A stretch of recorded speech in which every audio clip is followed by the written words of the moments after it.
my name is Christy. My husband is Brad, and we have a 2-year-old son, Crosby. We found out we were having Poppy. We didn't know, obviously, if she was a boy or a girl. It was like, oh wow, we're gonna have 2 kids, and they're gonna be really close in age, and this is so exciting, but overwhelming at the same time. How are we gonna do this?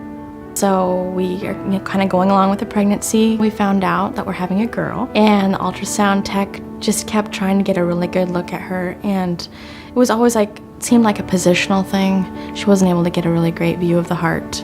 The doctor came in at the end and did his own live read, and within a few minutes, he turned off the machine and said, you know, you guys, this is really serious. Your baby's going to struggle with her heart for the rest of her life. Your baby won't be able to be delivered in Montana. She'll need to be delivered in another state that has capabilities like a children's hospital, because she'll need to be rushed there right away.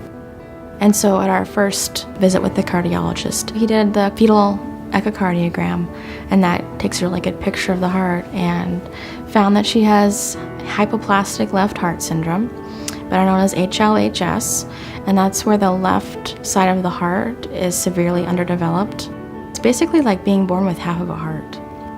It was devastating because this little girl is going to struggle, and that's the last thing I want my child to have to do, and to struggle right out of the gate. Having to be in the hospital for so long upon birth is just not at all what I had in mind. It just hits you. It hits you really hard.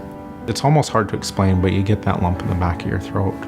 And as a guy, I don't like to admit, but you just want to bawl. You just want to cry for your kids. We talked to the doctor initially that told us that we had several options as far as compassionate care, which we could let her go, or we could choose to fight for her. And for us, it's really never been a question of, well, what do we want to do? It's like, we are fighting for her. She has a chance, and if they're doing better and better with these surgeries, we have to try.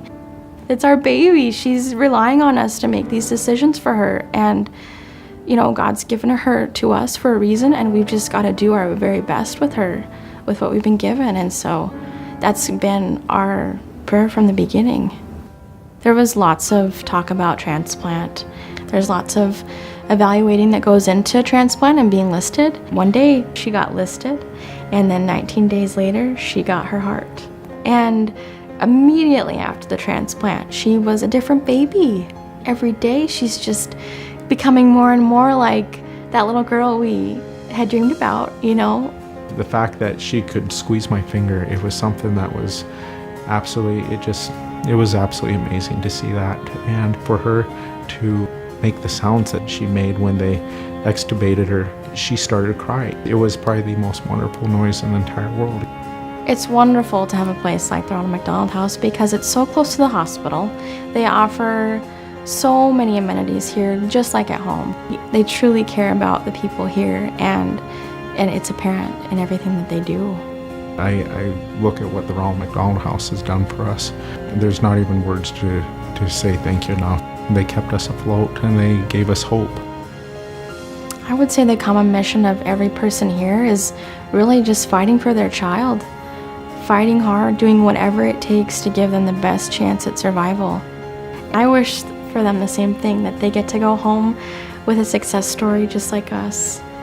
Families like ours, we wouldn't have been able to do it without the Ronald McDonald House. This house has been such a blessing, from everyone from the staff that keep it going, to the facilities that you provide, to the equipment and the toys. There's really no words to say how grateful we are. I really want to thank the Ronald McDonald House for everything they provided for us, and it was such a comfort to be able to be here for our time in crisis. From me, from my wife Christy, from Crosby, and from baby Poppy, I just want to say thank you from the bottom of my heart. Without you, this wouldn't have even been possible. Thank you so much.